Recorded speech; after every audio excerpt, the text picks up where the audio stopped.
The moment my CEO husband praised his intern for my work, the room applauded, and my stomach dropped. The boardroom smelled like pine cleaner and performance reviews, sharp, artificial, expectant. The long walnut table was already set with embossed folders and perfectly aligned pens like weapons waiting their turn. I took my seat halfway down the left side, not too close to the head, not too far from the power. Visible, controlled. VP of Accounts posture. I had spent the night before ironing my navy dress, and the last 6 months laying the foundation for this day. Numbers, people, wins. The quiet kind that don't trend on Slack, they just build. Graham stood at the head of the table, my husband, my CEO, my blind spot. His tie matched our brand blue, the one I picked when we were still scrappy. He smiled that boardroom smile, generous enough to look benevolent, distant enough to keep you reaching. On the screen behind him, our quarterly deck rotated through hero slides I could have narrated in my sleep. Before we dive into the promotion slate, he said, I want to acknowledge an extraordinary contribution from our newest team member. His gaze skimmed the table, then landed on the bright ponytail 3 chairs from me. Tessa Reed. Heads turned, a few polite smiles, a few surprised eyebrows. I felt every molecule in the room freeze and watch me. I kept my face as calm as a lake with a storm underneath. Tessa synthesized a strategy that reoriented our retail pipeline, Graham continued. Her insight on tiered pricing. He was quoting my phrasing, not approximating, quoting. Tether optionality to perceived autonomy. My line, my fingerprints. I watched the words I had written in the margins of my notebook become confetti in someone else's parade. The intern, Tessa, blushed like it was her birthday. It was a team effort, she murmured. Lydia Grant, our board chair, lifted a single finger like a metronome. We'll discuss promotions after we evaluate leadership across functions, she said without looking at me. Proof of leadership, not just output. My laugh was silent, lodged behind my teeth. Output built this building. Output paid the dividends that bought Lydia's diamond pen. But I nodded anyway, the way women nod when they have receipts and timing. Down the table, Legal sat quietly, an island of black suits and notebooks. Marissa Cole, our general counsel, watched with the patience of a clock. She didn't need to blink, while Graham described the brilliance of an intern who known our passwords for 6 weeks. I kept breathing. That's all. Air in, air out. I thought about the color of the walls, the hum of the HVAC, the fact that my knees didn't touch the underside of the table. I thought about my mother who once told me, "Don't fight with a mirror. Fix the light." Graham clicked to a slide labeled, Leadership Evolved. He was talking about the future like he hadn't slept with my past, and I caught Tessa glancing at me, the way you glance at a security camera you wish wasn't there. She looked young. She looked coached.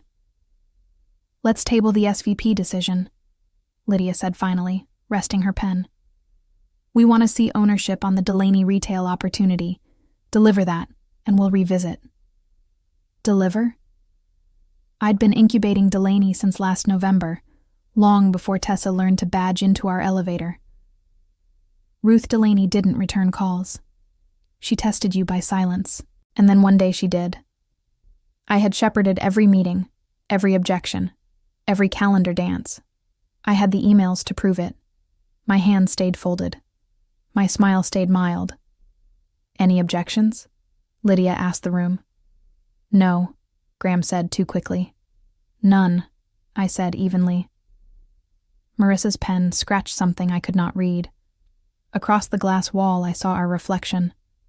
A theater, a jury, a wedding with vows rewritten during the reception. I wondered who would catch the bouquet. I wondered who would get my life. We adjourned. Chairs scraped. Compliments floated like helium balloons with slow leaks.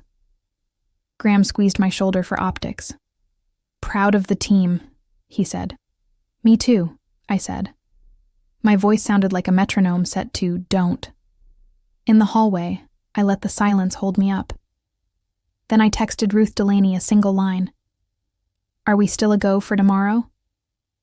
3 dots appeared, disappeared, returned. My heart didn't race. It marched. Lydia's voice drifted from the doorway, clipped and clean. We'll revisit after the Delaney pitch.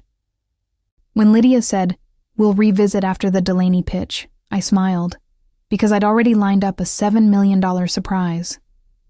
I signed a prenup and an NDA for love. Now both felt like handcuffs.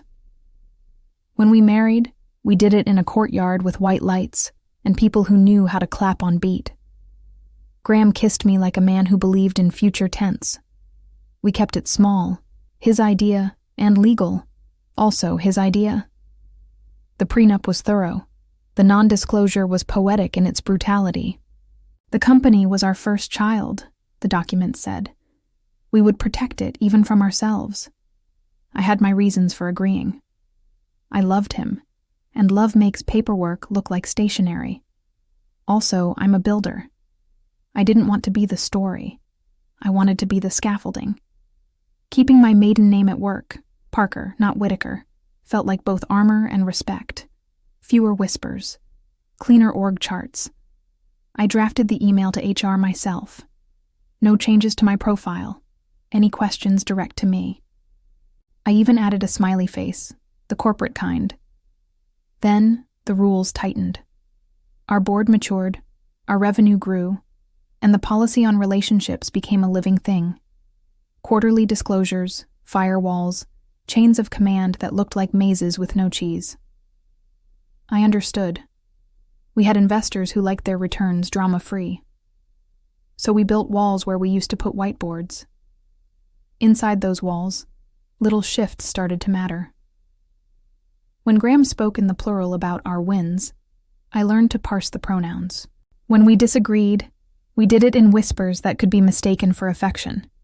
And when opportunities cropped up that overlapped our lanes, we found a new sport. Boundary hopscotch. Daniela Ruiz, our head of HR, has a gentle voice that makes even warnings sound like lullabies. She called me into her office a month before the meeting. Optics have become sensitive, she said, sliding a printed policy across the desk as if it were a peace offering. Sensitive how? I asked.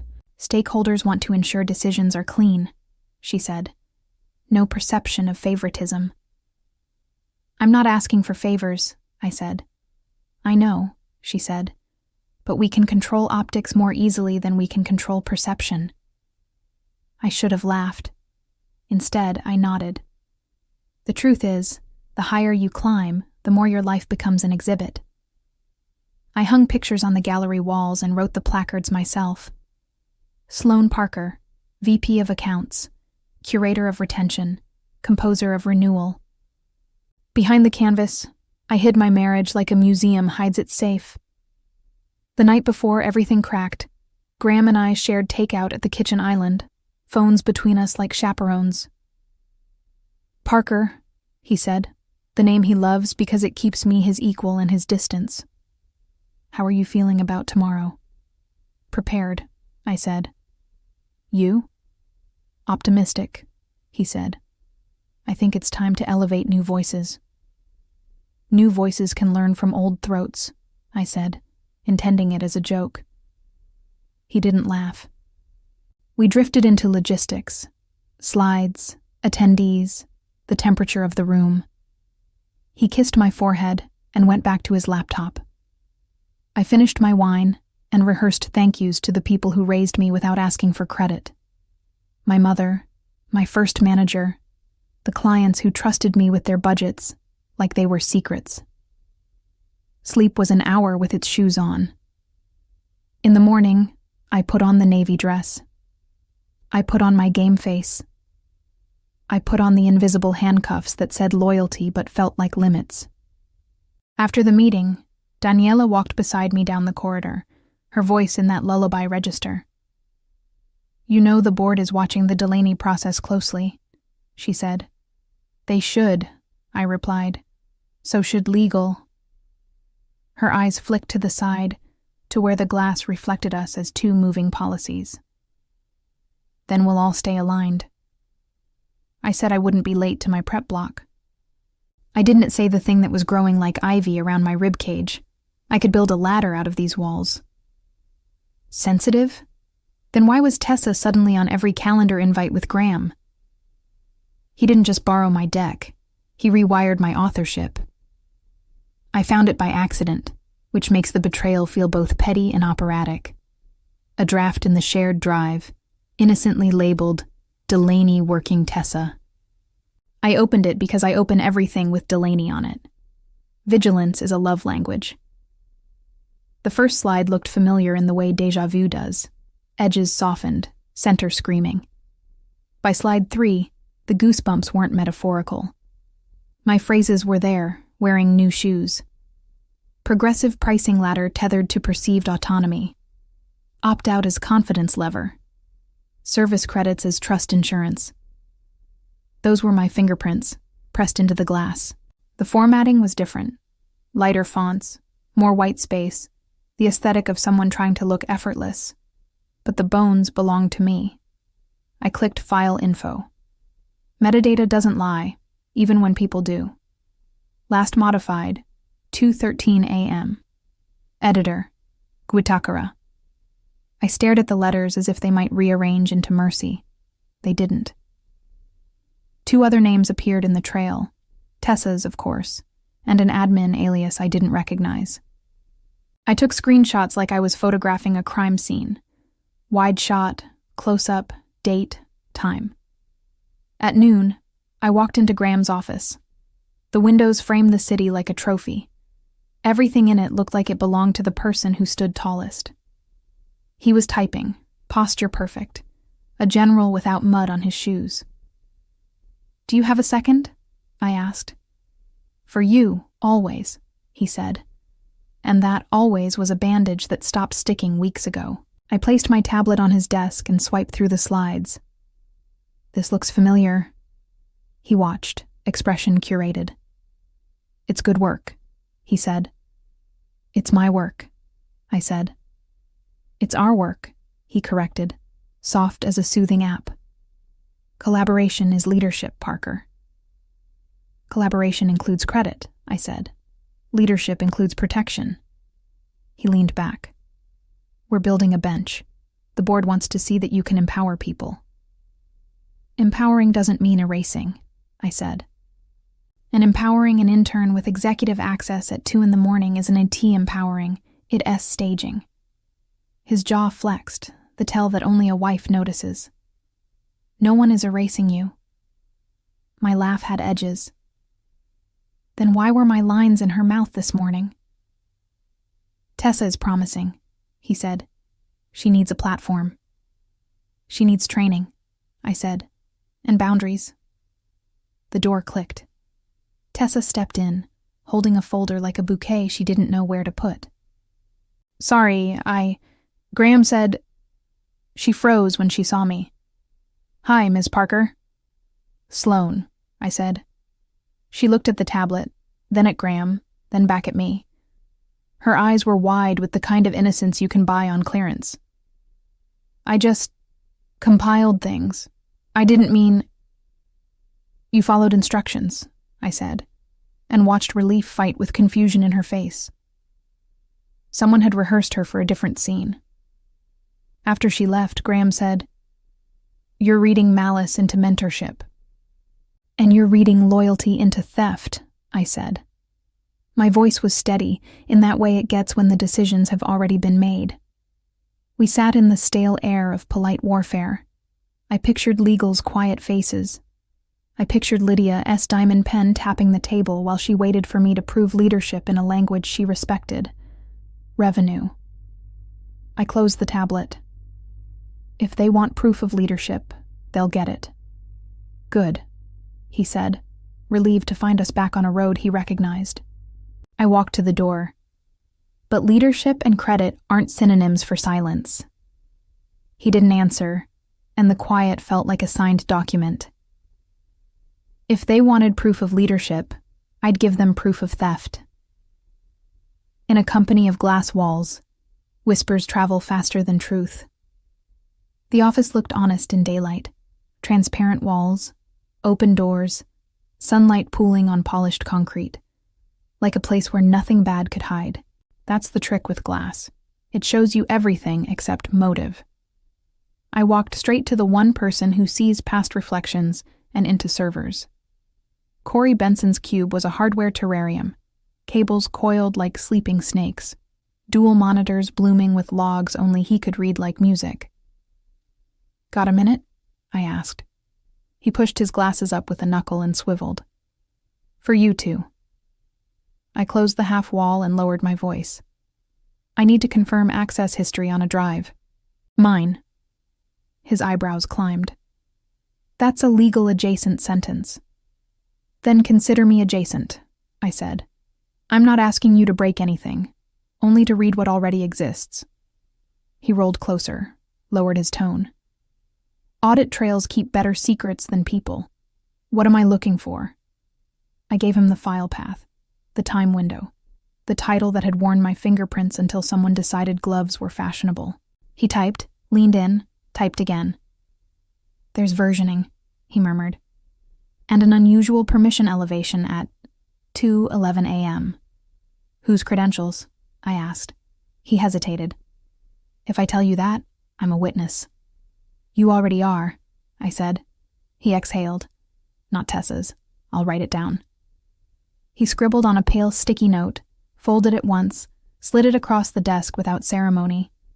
I didn't open it yet. Knowing and proving are cousins who don't always speak. From there, I found Jade Franklin in a huddle room, coaching 2 product managers through a roadmap like a maestro who enjoys the strings. Jade has the kind of calm that makes chaos confess. When we were junior, we split cheap salads and bigger dreams. Now we split battlefield intel. She dismissed her team with a thumbs up and shut the door. "You have your storm face on," she said. "Graham praised Tessa for my strategy in front of the board," I told her. "Lydia wants proof of leadership. Legal watched like a quiet camera." Jade's mouth flattened. "They've been watching. Not just you. The dynamic. Compliance pinged me last week asking who signs off on your decks." "Marissa?" I asked.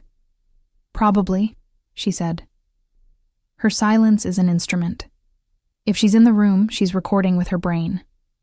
I let the chair hold me. "I'm not going to blow this up. Not yet. I'm going to win Delaney clean. Then I'm going to label every stone before I turn it over." Jade tapped a pen on the table. "Long game," she said, proud and worried at once. "You need allies who don't spook." "Corey's in," I said, "or at least his conscience is." "Good," she said.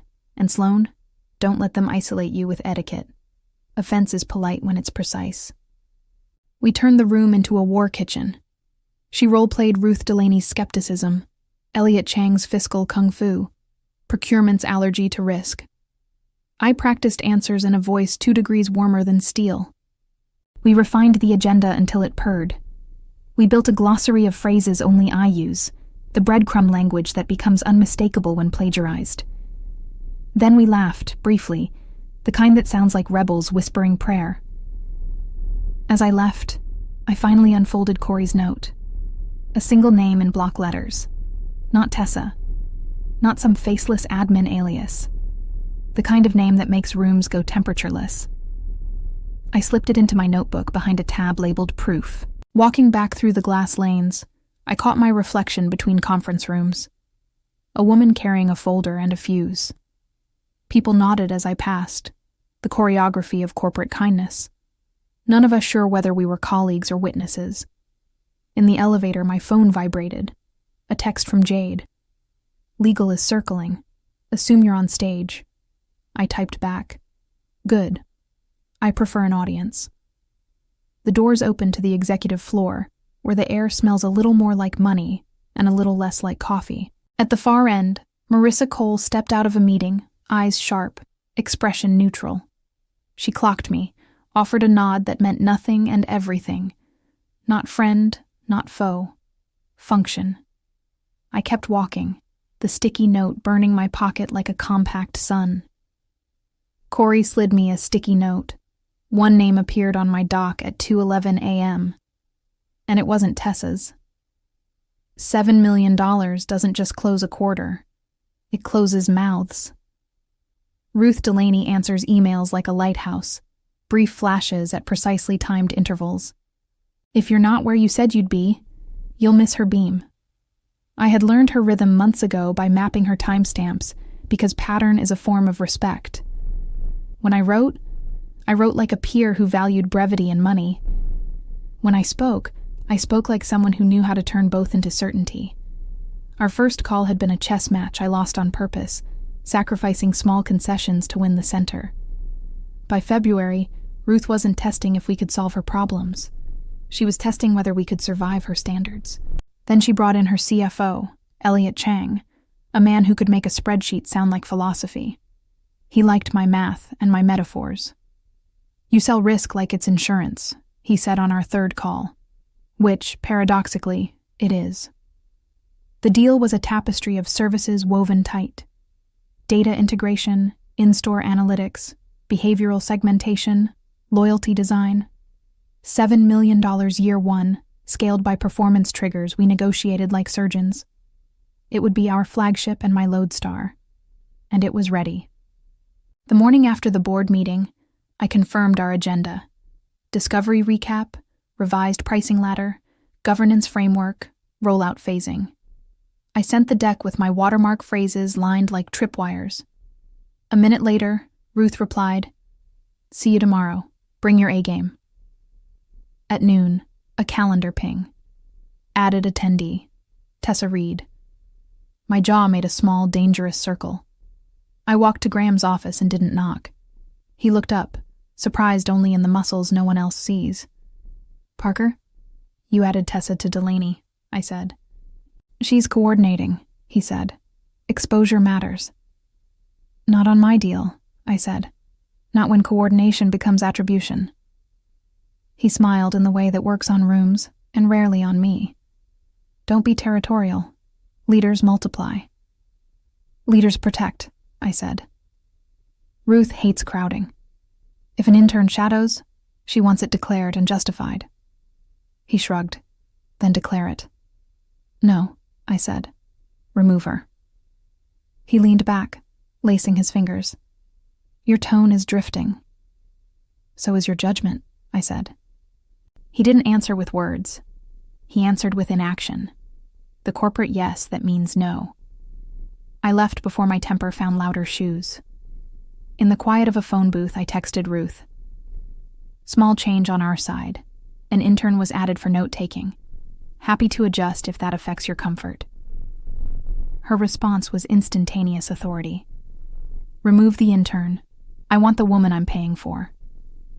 A second later, another bubble. "We'll sign tomorrow, only if Tessa is nowhere near governance." I took a screenshot. Proof isn't just for court, it's for conscience. Back at my desk, I drafted the governance page like a legal love letter. Roles clear, escalation paths simple, accountability named. I added a clause that made Elliot audibly exhale with joy on our prep call. Penalty-free opt-out at 90 days, contingent on us missing 2 consecutive performance triggers. It looked like risk. It functioned like confidence. The trapdoor no one wants to test. Jade slid into the chair beside me. "How bloody is it?" "Contained," I said. "Meaning?" "Ruth will sign if Tessa doesn't touch governance." Jade grinned, feral and proud. "You going to tell Graham?" "He can read the contract," I said. That evening, my phone lit with a message from an unknown number. "I am sorry if I overstepped." "Tessa." I stared at the words until they became shapes. I typed back, "You didn't. Systems did."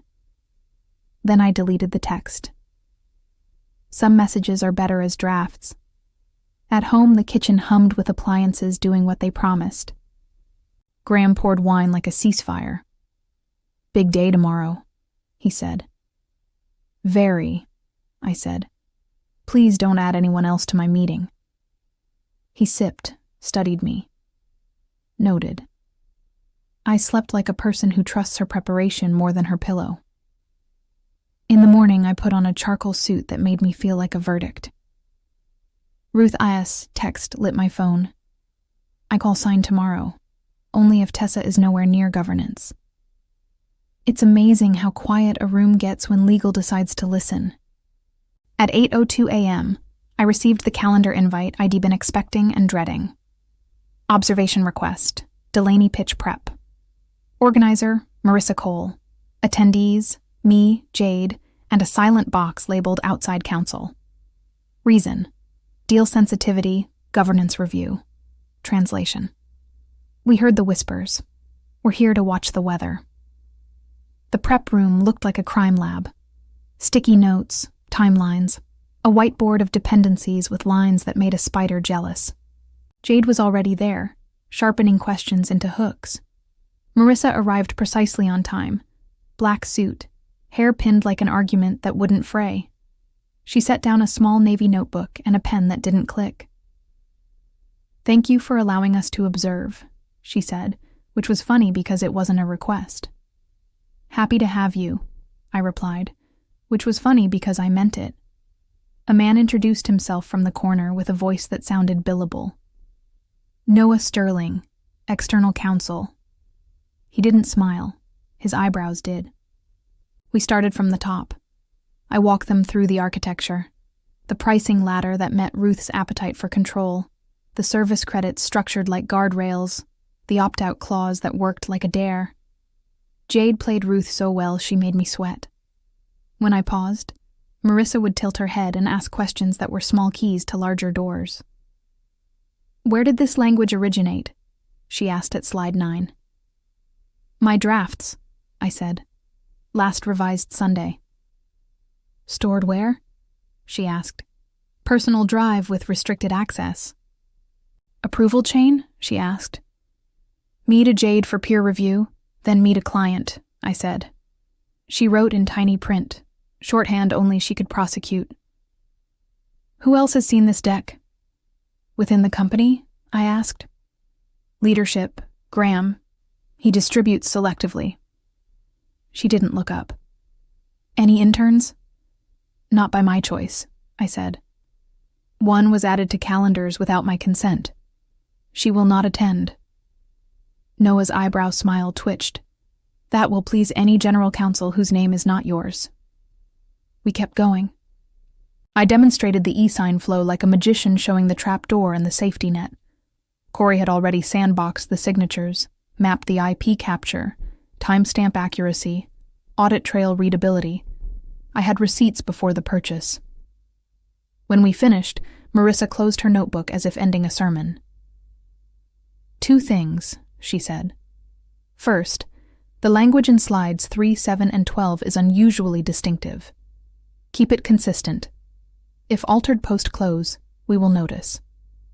My pulse ticked once like a metronome on 1.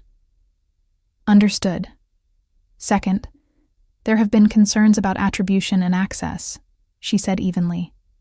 "To protect the company and you, please record tomorrow's session. Both audio and the live deck feed. We'll manage consent language." "Record?" Jade asked, surprised. Marissa's eyes didn't blink. "Observation protects the innocent." I looked at Noah. He gave a microscopic nod that said, "This is not drama. This is diligence." "Anything else?" I asked. Marissa capped her pen. "Yes. Lock the deck by end of day. Send me a hash of the file. No further edits without your initials and timestamp. Treat it like chain of custody." I almost laughed. "So you are hearing the whispers?" "I hear policies," she said. "Whispers are their footnotes." After they left, Jade whistled low. "You've got her attention." "Good," I said. "I want it." We sat together 5 quiet minutes, the kind of silence that feels like a blessing, because it's been earned. I sent the locked deck to Marissa with the hash in the subject line.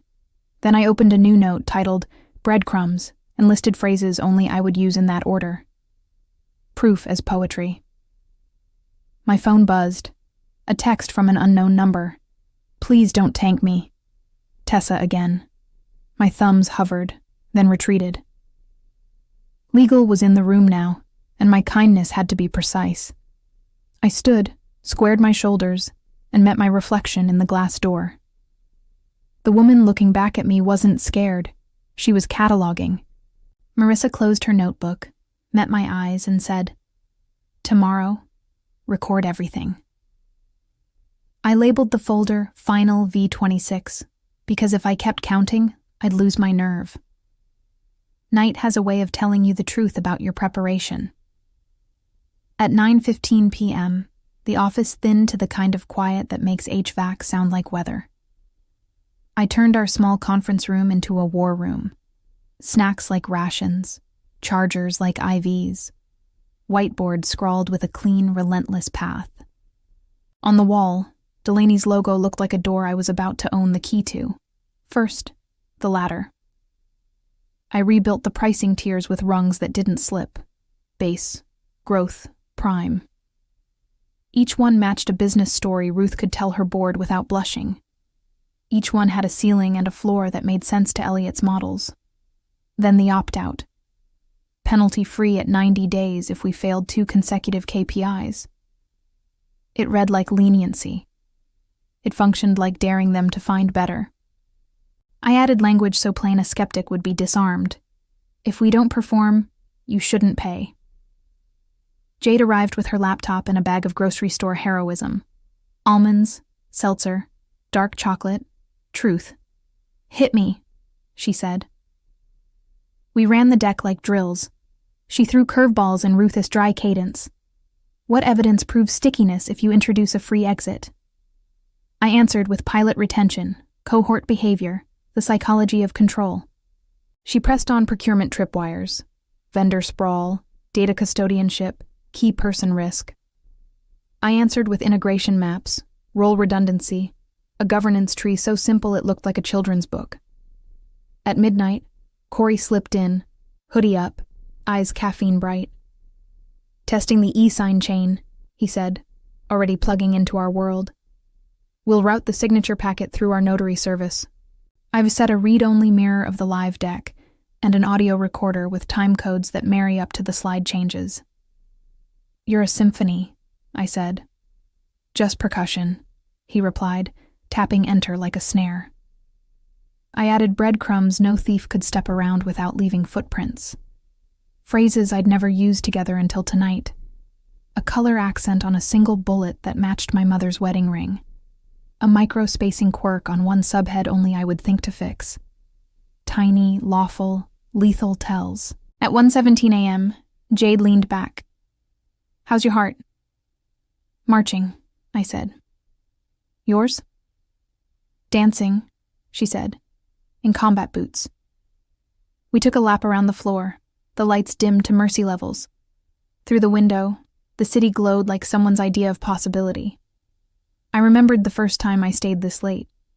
A junior who believed endurance could substitute for power. It can't, but it can build muscle you cash in later. Back in the room, we froze the deck. I exported a PDF. I hashed the file. I sent Marissa the checksum with a subject line that read, "Chain of custody, Delaney Final V26. Her reply came 4 minutes later, absurdly awake.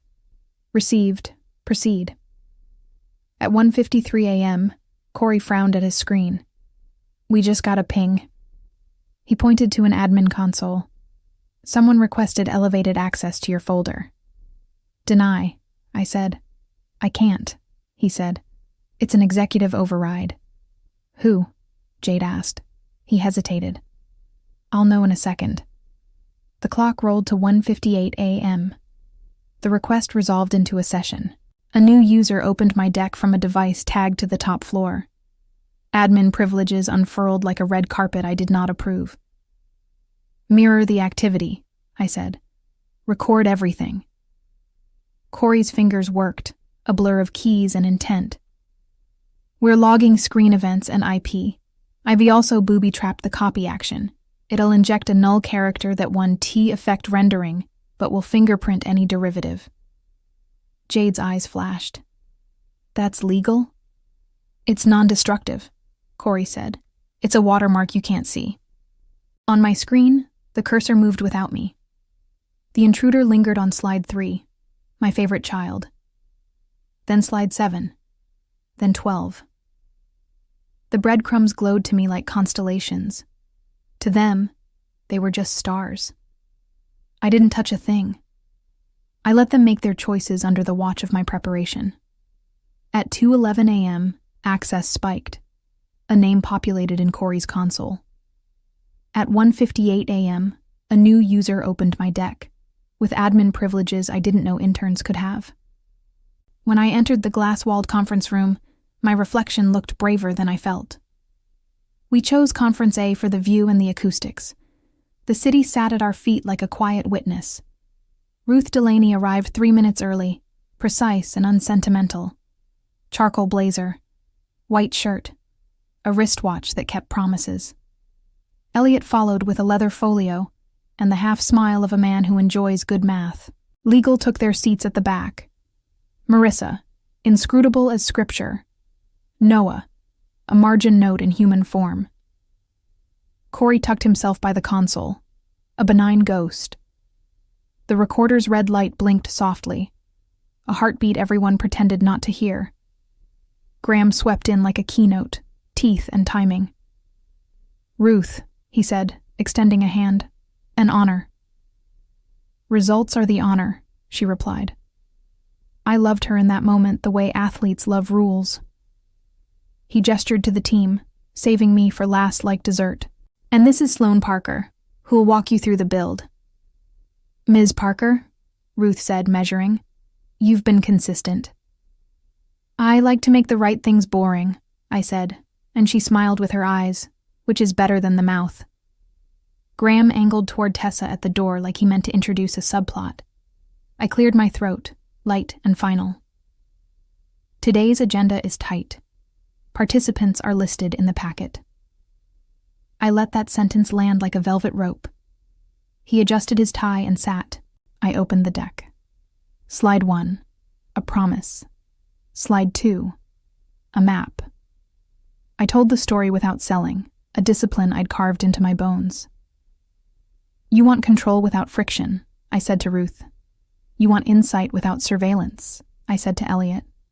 You want to buy function and rent risk. Ruth's fingers steepled. Elliot leaned forward. We moved through the ladder. I paired each tier with a real-world vignette. A store manager at 11 p.m., staring at week-over-week footfall. A loyalty member on a Tuesday, deciding whether points feel like currency or confetti. I kept my voice warm enough to be human, cool enough to be hired. Elliot pounced on the opt-out clause. You're offering us a door. Why won't we walk through it? Because it opens onto uncertainty, I said. You'll know more at 90 days, but you'll also be entangled. Training, data models, workflows. If we perform, leaving costs you momentum. If we don't, leaving saves you face. Either way, the door proves our confidence. He smiled like a chess player spotting inevitability. And the service credits? Automatic, I said. No haggling, no begging. We self-impose penalties. You shouldn't have to parent your vendor. Ruth's gaze cut to Graham. You've got a grown-up, she said dryly. He laughed in the television way. I let the air carry it somewhere unimportant. Questions volleyed. Procurement ghosts, data residency, SOC2, breach protocols. I answered without blinking, each response pinned to a slide, each slide pinned to a clause, each clause pinned to the chain of custody Marissa now owned like a relic. Tessa shifted in the hallway, a shadow I refused to animate. Midway through, the room quieted into that hum that means we moved from courting to contracting. I clicked to the rollout phasing and showed them how week 1 looked like competence and week 12 looked like transformation. Ruth's pen hovered over the signature page that wasn't visible yet. That's when I knew. We paused for water. Graham stood, tried to reclaim the frame. I want to highlight the fresh energy our intern brought.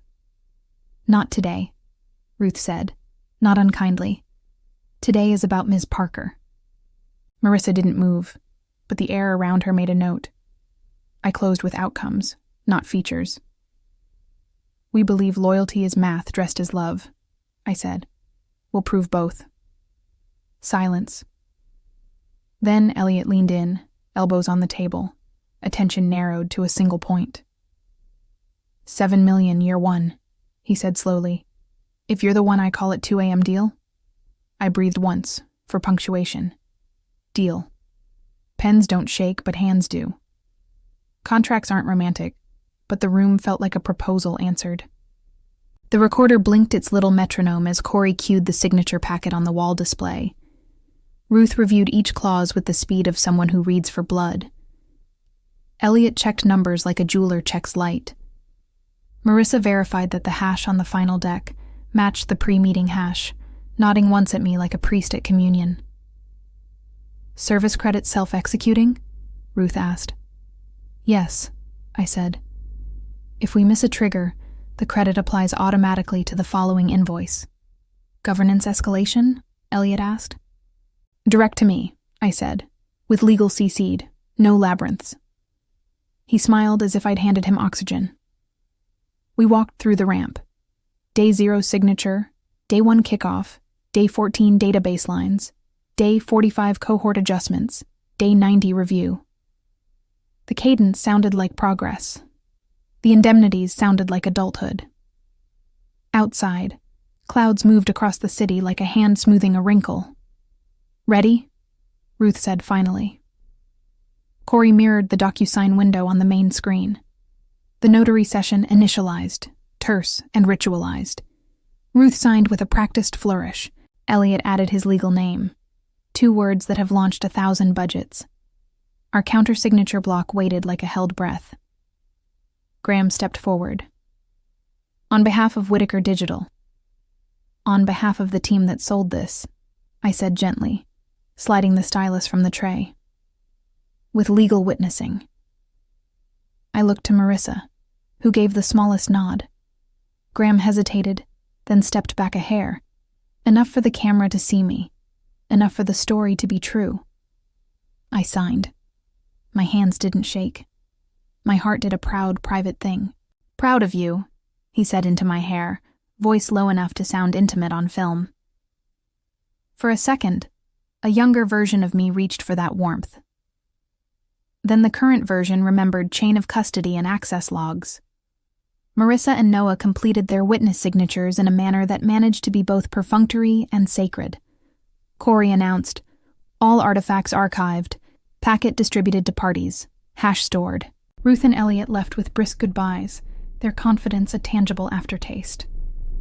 The door clicked shut. The room remained loud with success. Graham angled me toward the wall of glass where the city threw us back at ourselves. Let's grab a photo, he said, gesturing to the company photographer who appeared the way photographers do, sudden and smiling. Of the team, I said, and pulled Jade and Corey into frame. Marissa declined with a small lift of her hand as if to say, I collect records, not applause. Flashes popped, smiles held. In the pane behind us, the reflection layered truths. Me in front, Graham slightly behind, Jade laughing, Corey half awkward. And at the edge, outside the room but inside the story, Tessa standing very still, her face the color of a closed door. My phone buzzed on the table with an email subject so stark it felt like a drumbeat. Delaney, fully executed.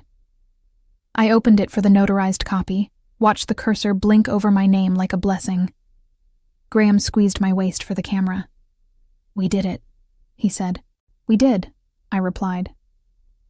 In the photos, I smiled.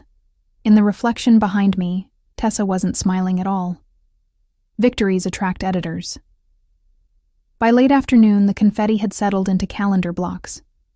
I was catching up on emails when a new deck blinked into my inbox.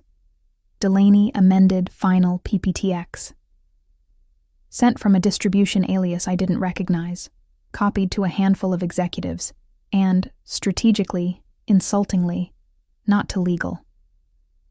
I opened it because predators always circle in daylight, not in darkness. The first slide looked identical to mine. The second slide rearranged sections like a pickpocket padding your pockets. The third slide credited lead strategist Tessa Reed. Warmth drained from my face so fast I could hear it. I kept breathing, counted to 5, and clicked my breadcrumbs. The micro-spacing on a subhead? Still mine. The phrase order I'd quilted at 1 a.m.? Still mine. Even the ring-colored accent, lifted whole like a jewel. My watermark didn't shout. It hummed my name under the paint. Whoever assembled this Frankenstein thought a new title page could transplant authorship. Cute. I forwarded the file to Corey with a single subject line. Derivative? He replied in seconds. Rapid-fire stenography. Hash mismatch with final V26. Null character present in copied slides 3, 7, 12. That's your invisible fingerprint. Also, download origin is internal, executed by admin account. I stared at the little bubble that meant he was still typing. Working on IP trace. I called Jade first because Rage translates poorly over text. They're trying to rewrite history before the ink dries, I said. Not history, she corrected softly. Credit. They can't touch the contract. They'll try to retell the courtship. I pinched the bridge of my nose. They'll say it was collaborative alignment. They'll say they're elevating new voices. They'll say I'm territorial. Then bring evidence, Jade said. You're not territorial. You're documented. Before I could respond, HR pinged me with an invite that smelled like lemon polish and euphemism. Documentation alignment. Post Delaney. Organizer, Daniela. Attendees, me, Graham, and a mysterious strategic ops. Time, 30 minutes from now. The location was the good conference room, the one with perfect lighting and no corners. I walked into a still life. Daniela's hands folded like an apology. Graham at the head, posture precise, chin set to benevolent. Strategic ops turned out to be 2 directors who read data but not rooms. A printed deck, my amended one, sat at every chair, credit redrafted, mentored by, stamped under my name like a consolation ribbon. We want to ensure consistent messaging, Graham began, voice tuned to paternal. Given the collaborative nature of the work, it felt appropriate to update attribution. Update, I repeated, tasting the word like a foreign candy. Or launder. Daniela's warning glance tried to shush the fire. I shifted the document so the light caught my accent bullet, then flicked to slide 7. This is my text, my phrasing, my structure. The order of terms is statistically idiosyncratic. I can prove it. Graham's jaw flexed. Sloan. I have the chain of custody Marissa requested, I said. Hash values, time-stamped locks, audit logs. I also have a client who specified that governance runs through me and legal. Any attempt to recast attribution without my sign-off is both unethical and risky. He attempted the reasonable smile. We're celebrating you too. No, I said, my voice finding that cool axis I use on obstinate budgets. You're diluting me to make room for someone who didn't earn it. The door cracked. Corey slid inside like a roomer and stood behind me, phone in hand. His voice was barely audible. We traced the origin of the amended file, he murmured, eyes on me, not them, not an intern's machine. Graham's stare hardened. This is an internal conversation, Mr. Benson. Then keep it internal, I said, not looking away. Because if this leaves the room without correct attribution, it stops being internal. Daniela spoke, gentle and terrified at once. Let's pause and gather all materials before we finalize any document distribution. Excellent idea, I said, standing. I'll bring mine. Legal will bring theirs. Graham pushed back from the table, hands spread in practiced conciliation. No one is attacking you. Attacks rarely sign their names, I said. But networks do. In the corridor, Corey exhaled the breath he'd been storing. He showed me his phone. Server logs, IP addresses, the breadcrumb null character pulsing like a silent siren across slides. 3, 7, 12. His finger tapped the last line of the trace with a pitying kind of awe. Corey whispers, "The IP address traces to the CEO's suite." There's a difference between being a wife and being a witness. I booked a small conference room with a door that shut like a decision. Marissa arrived with Noah 15 seconds early, two people who turn air into a deposition when they sit down. She opened her navy notebook. He clicked a fountain pen that wrote like it billed by the stroke. I placed my folder on the table and slid out exhibits like I'd depracticed law in a different life. Chain of custody for Delaney, Final V26, I said, laying out the hash email, the time-stamped lock, Corey's sandbox notes. Here's the live deck recording index. Here are my original drafts with metadata. Here's Ruth's stipulation that governance flows through me. Marissa's face didn't change, but approval traveled across it like a shadow that knew where it was going. Continue. I placed the amended deck beside mine and opened to slide 3. The language is identical, I said, and then pointed to the tel ID sewn in like a hem, the ring-colored accent and the micro-spacing I never use anywhere else. Derivative work, unauthorized attribution. Noah compared the hashes with a small, satisfied hum. And the null character in 3, 7, 12? Corey embedded it last night, I said. Non-destructive, invisible, unique to my file. Marissa made a neat notation. Origin? Internal, I said. We traced the upload to an executive device. Corey has IP logs. I passed the printouts. I did not speak the name on the sticky note. Names have gravity. They fall on rooms and crush more than the target. Marissa looked up, eyes steady. Do you wish to remain anonymous for the purposes of this review? No, I said.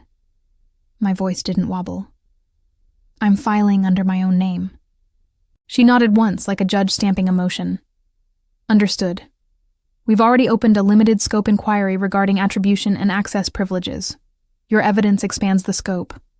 We will examine potential conflicts of interest, policy violations, and any misuse of authority. Noah interlaced his fingers. Has there been any direct pressure, retaliatory threat, or coercion? Not in those words, I said. In optics. In calendar placements. In revisions circulated without my sign-off. Marissa's pen halted. Calendar placements meaning... Tessa added to key meetings without my consent, I said.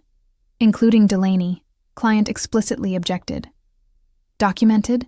She asked. I slid Ruth's text across the table. Yes. Marissa read it, closed her eyes for a second, then continued. I want to be clear. Your marital relationship to the CEO is a legal factor only insofar as it intersects with corporate policy, conflict management, and duty of loyalty. We are not adjudicating your marriage. We are adjudicating actions. I let the breath I'd been caging escape. Good. Because I'm here as an executive, not a spouse.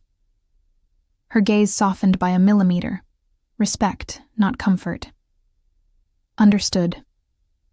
We discussed remediation pathways, corrective attribution memos, independent credit statements, updated mentorship protocols, access controls restricted by role. Noah recommended a governance memo to the board outlining training for managers on authorship integrity. I added intern rotation outside executives' direct chains. Marissa took every suggestion like a bead on a string, building something dignified and strong. Then she closed the notebook and adjusted the temperature of the room with a single sentence. There is an additional element, she said. Compliance captured an audio clip pertinent to your claim. Before we proceed further, I want your consent to hear it. My pulse thrummed. Consent granted. She slid a small device to the center of the table and pressed play. Graham's voice filled the room, familiar in a way that turned my stomach into glass. Just mirror Sloane's deck. "She won't mind," he said to someone whose quiet answers sounded like Tessa. He added, almost lazily, "The board likes to see fresh faces." Noah stopped the recording, as if Mercy had a stop button. Silence arranged itself between us like chairs. I stared at a knot in the table wood and watched it expand to swallow a decade. Marissa's voice was even. "We'll move to formal interviews. You'll be named as the reporting party. You may bring representation if you wish." "I don't," I said. "I'm not here to negotiate a settlement. I'm here to correct the record." Her eyebrows lifted, not in surprise but in acknowledgement. "Then we'll proceed accordingly. There will be findings, there will be recommendations." I collected my papers, each sheet suddenly heavier, as if ink weighed more when it told the truth. At the door, Marissa called gently, "Ms. Parker." I turned. She held my eyes the way people hold hands. "There's one more step before we convene the board. It's not required, it's clarifying." "What is it?" I asked. Marissa nods. "Then you'll need to hear the recording. Truth sounds different when you can't interrupt it." The room chosen for the playback was smaller than the last, as if shrinking the square footage could soften the blow. Marissa dimmed the lights to courtroom twilight. Noah sat near the wall, leaving space like an apology. I folded my hands on the table and stared at them until they looked like someone else. S. When Marissa pressed play, the audio opened like a door I had never wanted to find. Graham's voice again, crisp and unhurried. You could hear the confidence of a man whose words are usually the last ones in a room. "Look, just mirror Sloane's deck," he said. Then, the part that made my bones cold. "She won't mind. We're showcasing the team. The board likes to see fresh faces." In the background, the soft okay of Tessa, a sound so small it made me angry at systems, at myths, at any ladder that's really a leash. The recording wasn't long, but betrayal doesn't need minutes. It needs intent. Marissa let the silence sit after the clip ended, long enough for my heartbeat to stop trying to outrun itself. She didn't look at me the way people look at broken things. She looked at me the way surgeons look at a diagnosis. Precise, serious, focused on repair. "Compliance captured this during a late office walkthrough," she said, voice steady. "Open door policy means open ears. We audit randomly. We don't apologize for diligence." I nodded because the truth, even when it cracks you, is still a kind of mercy. "Thank you for showing me," I said, and my voice didn't betray me by shaking. Noah spoke softly. "We'll expand the scope. The issue is not only attribution, but also governance, potential favoritism, and misuse of access. We'll recommend interim controls." "Will I be expected to continue reporting to him?" I asked. Marissa replied, "For now, your functional chain remains. However, for Delaney and any matters touching this investigation, you report to me. Consider this a protective wall." A protective wall. The phrase slid into my chest like a warm stone. "Understood." Marissa's pen hovered. "We'll need your formal statement, timeline, artifacts, corroboration, names of any witnesses who can speak to the development of the deck and the events around it."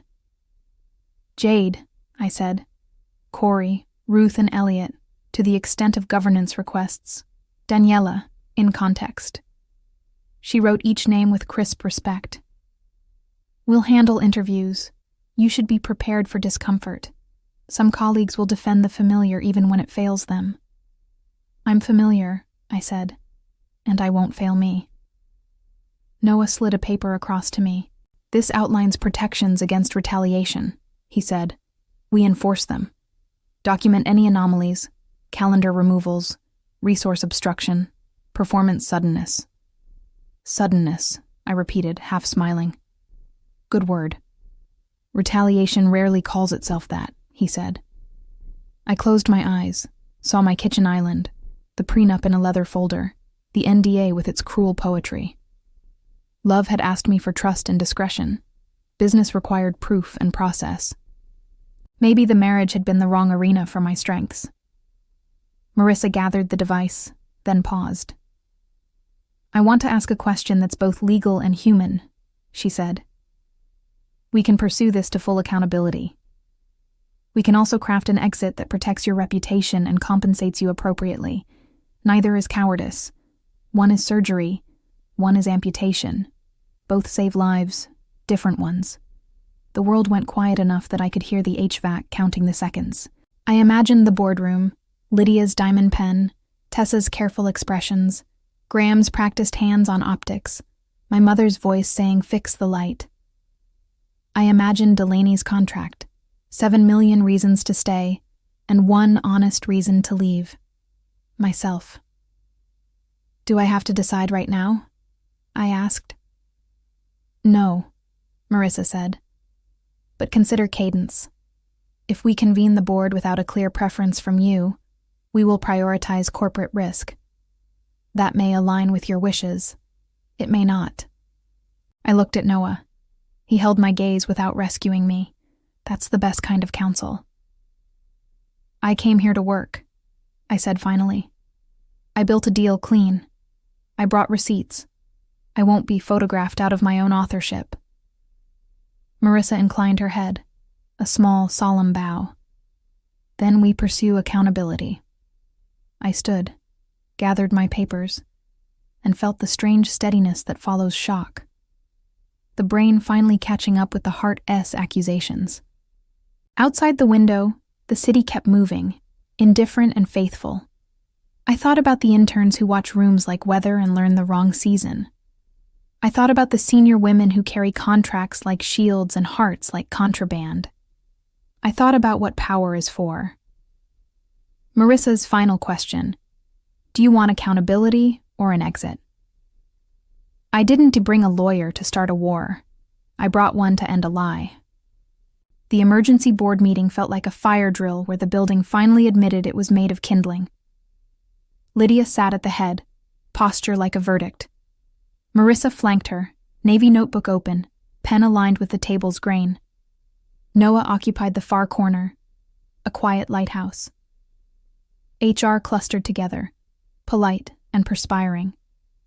Graham arrived last, tie perfect, expression composed enough to sell calm to a storm. Tessa slipped in behind him, small and careful, as if the carpet might take notes. Lydia rapped the table once. "We'll proceed on record," she said. "Ms. Parker, please walk us through the timeline." I stood with my folder and the steadiness of someone who had rehearsed truth until it stopped shaking. "Delaney opportunity cultivated over 9 months, I began. Deck authored by me, drafts stored in a restricted drive. On the eve of the pitch, unauthorized access occurred at 1:58 a.m., escalating at 2:11 a.m. The next day, an amended deck circulated crediting an intern as lead strategist. The closed contract is 7 million ARR. Legal has chain of custody. I laid out exhibits like stepping stones, the hash email, the lock timestamp, the recording index, the client's governance stipulation, Corey's server logs. Marissa confirmed each with a quiet, "Received." Noah added the gentle percussion of legal vocabulary: derivative, attribution, access misuse, conflict of interest exposure. Graham's turn came like weather you see on radar and hope misses your street. "I encouraged collaboration," he said, voice tuned to benevolent authority. "I never intended to diminish Ms. Parker's leadership. I saw promise in Ms. Reed and wanted the board to see our bench depth." "Bench depth doesn't borrow the captain's jersey," I said. Tessa's eyes flashed up, then down. Lydia shifted her diamond pen. "Ms. Reed, did you draft the strategy?" Tessa swallowed. I compiled components. I was told to mirror Ms. Parker's deck." "By whom?" Lydia asked, already knowing the answer. Silence arranged itself in the room. Tessa's voice arrived as a confession searching for a parent. "By Mr. Whitaker." Graham inhaled sharply, the first crack of unscripted. "Context matters," he said. "We were aligning messaging." Marissa cleared her throat, subtle as a gavel. Compliance captured a recording. The language used was not a line. She pressed play. Graham's voice filled the room. "Just mirror Sloane's deck. She won T-Mind. The board likes to see fresh faces." When the clip ended, no one moved for 3 heartbeats. Lydia turned that diamond pen into a scalpel. "Mr. Whitaker, do you dispute the authenticity?" He didn't. He couldn't. "I regret the phrasing," he said. "My intent was mentorship." "Mentorship that edits metadata at 2 a.m.? Noah asked mildly. Daniela from HR ventured a soft landing. "We can remediate with a credit memo and training." "No," Lydia said, and even the air respected it. "We remediate integrity with integrity, not with stationery." She looked at me. "Ms. Parker, what outcome do you seek?" "Accurate authorship," I said. "Access controls enforced, interns protected from being weaponized, governance reforms, and clarity that my advancement, if it occurs, is based on merit, not marriage." Lydia considered. "Understood." Graham tried one last angle. "We're a family," he said, forgetting that companies use that word when they want holidays without history. "We shouldn't criminalize mistakes." "Families don't notarize $7 million deals," I replied. "Corporations do. And corporations log who touched the files." Tessa whispered, "I'm sorry." To no one and everyone. I met her eyes. "Don't be sorry, be honest." Marissa closed her notebook with ceremony. Recommendations: temporary suspension of the CEO pending review of access misuse and governance violations, immediate correction of attribution, oversight wall for Ms. Parker, intern rotation policy, mandatory authorship training. Lydia steepled her fingers. "Thank you, Ms. Cole.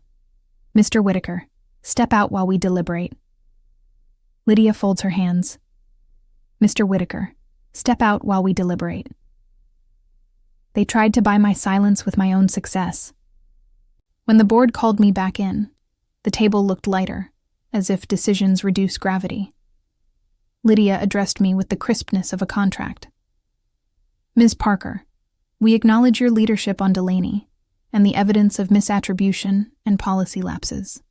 We propose the following: immediate promotion to Senior Vice President, a performance bonus reflecting the Delaney close, and a mutually binding non-disparagement agreement limiting public discussion of authorship disputes.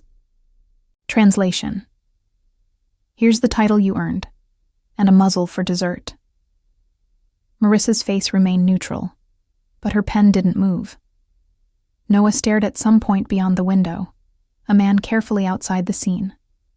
Daniela's smile trembled at the edges like a ribbon in a draft. I let the offer sit between us long enough to make a point about appetite. Then I spoke in the same tone I used with Elliot when the numbers wanted to lie. "Thank you for the recognition. I can't agree to any clause that obscures authorship or chills legitimate discussion of governance.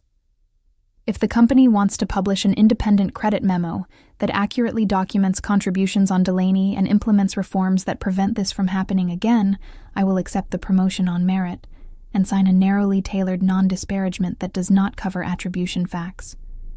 Lydia's eyebrows lifted 1/2 centimeter. "Specifics?" I slid a single page across the table, the one Jade and I had drafted in a phone booth, while courage boiled down to bullet points. 1. A credit memorandum logged with legal and distributed to senior leadership, acknowledging my authorship and leadership of the Delaney deal. 2.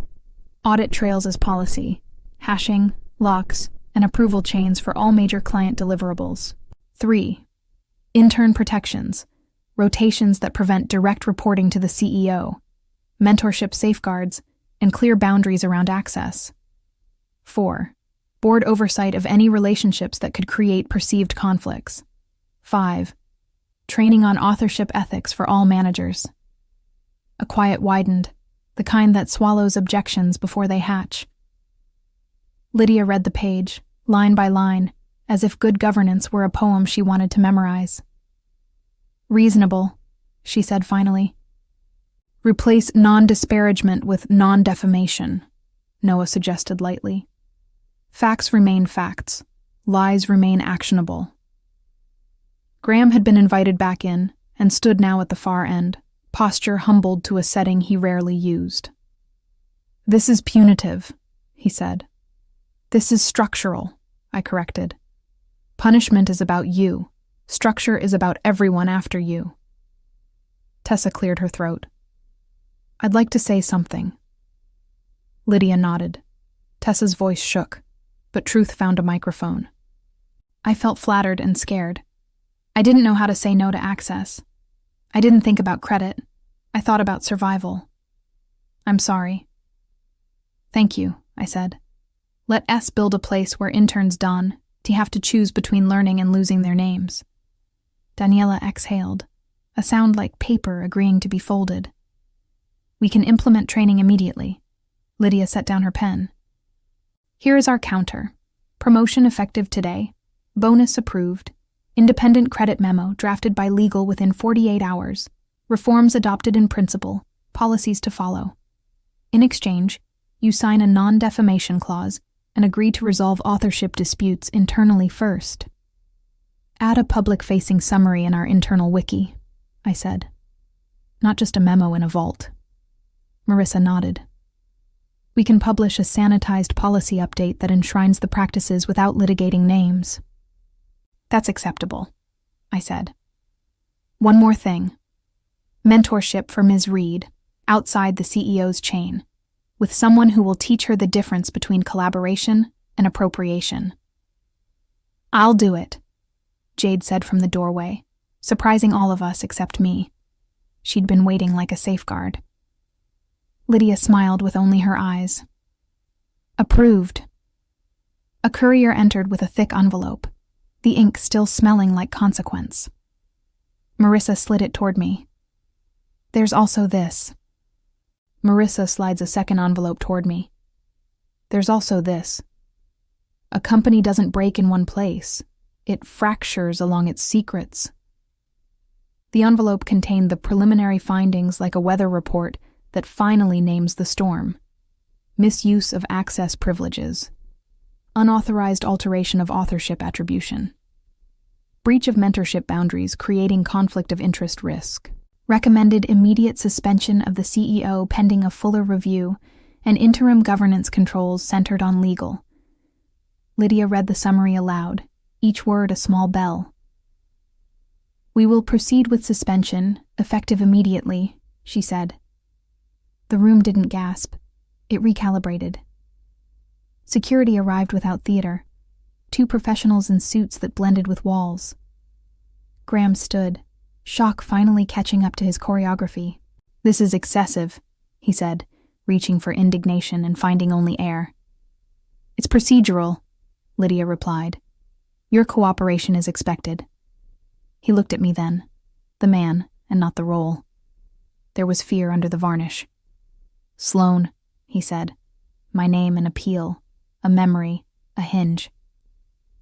"I asked for structure," I answered. "This is what structure looks like." Tessa watched with watery eyes, a person learning too soon what it cost to be shielded by the wrong umbrella. Daniela murmured to her quietly, the sound of HR trying to be human. Jade stood near the door, a steady north. Marissa handled the logistics with the tenderness of exactness. "Laptop," she said. "Access badge." He surrendered both.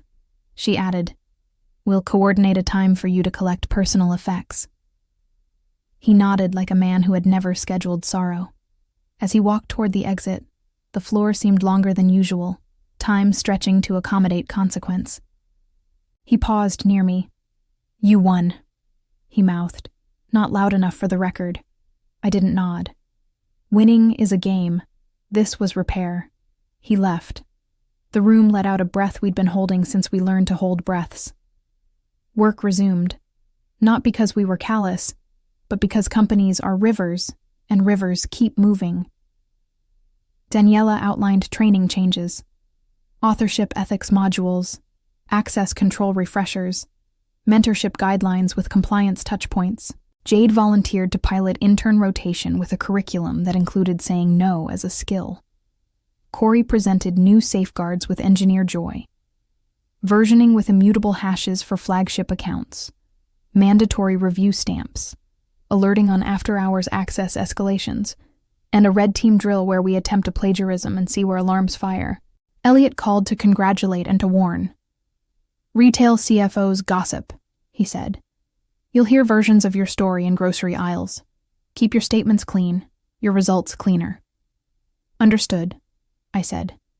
Day one remains day one. Ruth's email arrived like a gavel. Governance noted. Deliver on scope. No excuses. I smiled. She wasn't unkind. She was unbothered by drama that didn't ship product. Marissa convened a brief with communications. We will not litigate names. We will announce policy updates and reaffirm our commitment to authorship integrity and intern protection. Someone suggested the phrase, continuous improvement. She suggested standards. We chose standards. By late afternoon, the internal memo went live. Authorship credit procedures, access protocols, mentorship redesign. It read like a map out of a forest we'd pretended wasn't on fire. People slacked me hearts and thumbs and a few brave about-time gifts. Others stayed quiet, which is another dialect of relief. In the elevator that evening, alone for the first time all day, I watched the floors tick down and felt grief and justice coexist like two truths in one room. Marriage had been a different contract with different failures. Work, at least, allowed for appeals. As security escorted him out, Graham mouthed two words. You won. Marriage counseling starts too late when the apology is public. We met in a small conference room that smelled like citrus wipes and endings. He'd asked for 10 minutes. Marissa granted 15 and a glass wall. I chose the chair that let me see the skyline instead of his face, because mercy sometimes needs distance to locate itself. He started with a sentence that fell apart halfway through. I lost, he corrected. I misjudged everything. The perfect tie was gone. The perfect posture had slumped into a man trying to sit with himself. You misused what I built, I said, and you expected me to smile. He winced, hands open in a piece that had arrived late. I was afraid, he said, not of you. Of being outgrown by the company if everything great had your name on it. It's pathetic, I know. Fear, named plainly, is less monstrous. I nodded once, not in forgiveness, just in recognition. You invited me to be small so you could be large, I said. You married a builder, and then resented the building. He swallowed. The prenup, the NDA, they were supposed to protect us. They protected the company, I said, which needed protection from your worst instincts more than from my best work. Silence reshaped the room. People think silence is absence. It's actually full of every word you didn't say in time. I loved you, he said quietly. Still do. I loved you, I answered. Past tense is a boundary. He nodded, eyes wet, unpracticed at this version of consequence. What do you want from me now? Nothing, I said, and felt the clean line of that free me and hurt him. I want you to cooperate with the review. I want you to learn the difference between mentorship and appropriation. I want you to stop using interns as optics. He flinched. You don't want revenge? Revenge is expensive and boring, I said. I want culture. He half laughed, the painful kind. That's worse. Culture outlasts people. That's the point. We talked logistics because adults do. The prenup was clear. The division would be clinical. The NDA would remain, but it no longer felt like a choke. It felt like a museum rope around a painting I no longer wanted to touch. He asked about the apartment. I told him I'd move into a new place closer to the river. More windows, fewer ghosts. He asked if we could meet again. Somewhere not made of glass. No, I said. We had years to meet in kitchens and cars and Sundays. We chose productivity over honesty until productivity swallowed honesty and called it dinner. He covered his face with his hands for a second, the way men do when the script failed. When he looked up, he was smaller, which is to say more human. I am sorry, he said, for every way I made you carry both our names alone. I'm sorry too, I said, for making your approval my weather for so long. He stood. We didn't touch. Some goodbyes don't benefit from contact. They benefit from clarity. At the door, he hesitated. Is there any chance left? There's a chance we both become better people, I said, separately. He closed his eyes, accepted the verdict, and left as softly as an echo. He asked if there was any chance left, so I told him the truth. I rewrote more than a contract. I rewrote the culture. My first day as SVP arrived without confetti, just a full calendar and a steadier spine. I walked into the all-hands with slides that didn't sell. They promised. Title page, the new terms. Not of service, of us. Authorship is oxygen, I began. You don't notice it until it's gone. Today we bottle it. The room leaned in. I laid out the reforms we de-drafted and legal had anointed. Immutable versioning for flagship work. Contributor credits appended to major deliverables. Access limited by role, not proximity to power. Intern rotations outside executive chains. A governance council co-chaired by legal and ops to oversee relationships that could tangle judgment. Jade presented the mentorship redesign like a syllabus you wish you'd had at 22. We teach craft and consent, she said. We teach how to say, I did this without apology, and how to say they did this without theft. Tessa sat in the front row, taking notes as if the pen could absolve and rebuild in the same stroke. It can, sometimes. Corey demoed the authorship trail with showman glee. Here's the hash, he said. Here's the lock. Here's the alert if your deck gets midnight visitors. Laughter broke the tension. Relief is a team sport. I published the credit memo for Delaney to the internal wiki. 3 paragraphs, factual and plain. It named my authorship and leadership, Jade's peer review, Corey's governance scaffolding. It acknowledged the intern for admin support. It was not a torch. It was a ledger. In the comments, people wrote about time and, my favorite from an engineer, this is how civilization works. Ruth sent a one-line email, now deliver. Elliot followed with a note I saved. We backed the right leader. I pinned it because external validation is not oxygen, but it can be a window. Marissa and I established a cadence. Monthly governance check-ins, quarterly training audits, a standing rule that any complaint about authorship skipped 3 rungs and landed on our desks. We weren't hunting witches. We were planting streetlights. In one-on-ones, I told managers a story they recognized in their bones. Credit is currency. Hoarding devalues it. Circulation builds markets.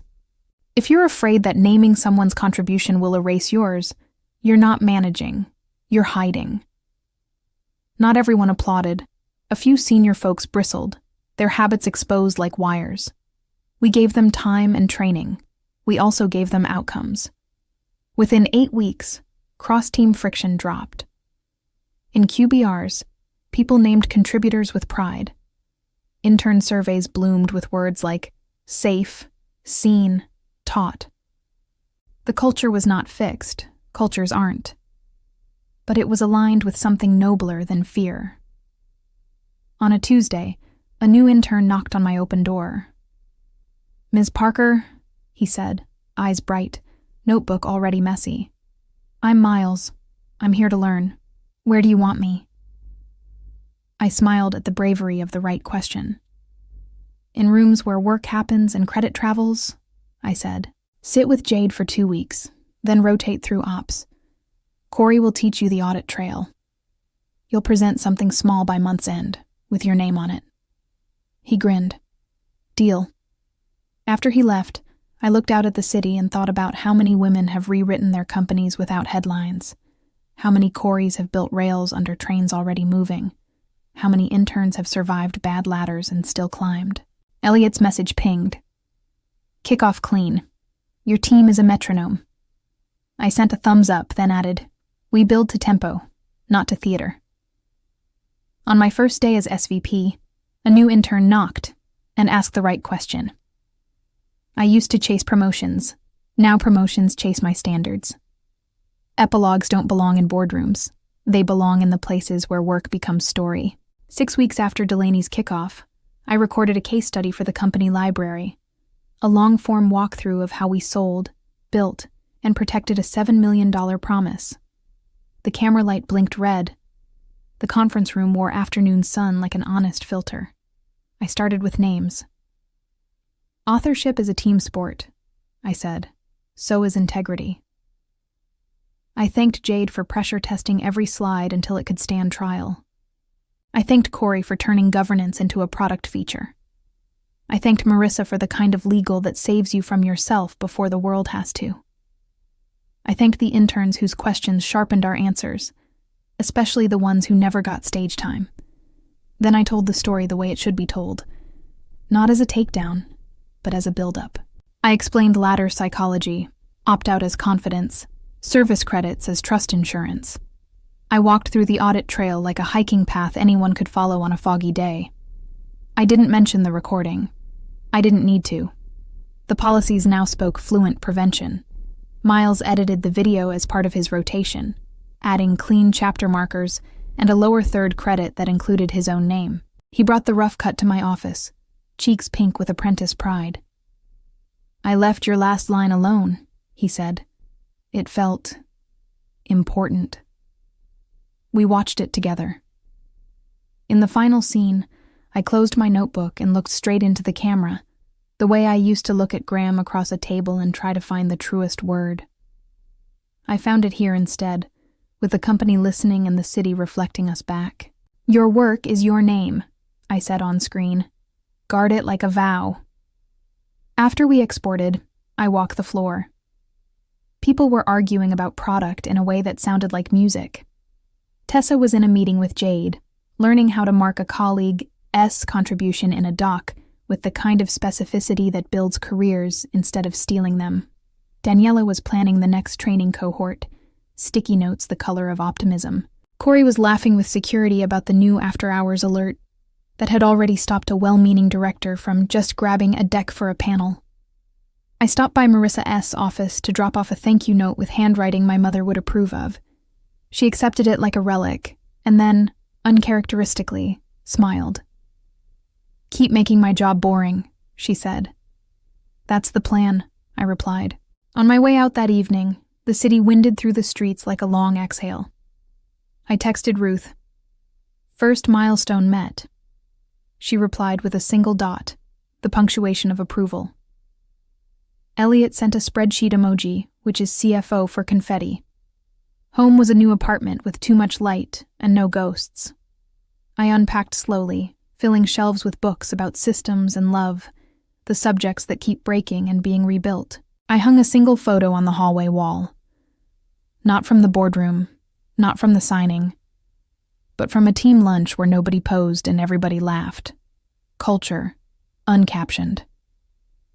I set my phone on the counter, filled a glass of water, and thought of the women coming up behind me, of the men building rails under their trains, of the interns learning to name their work.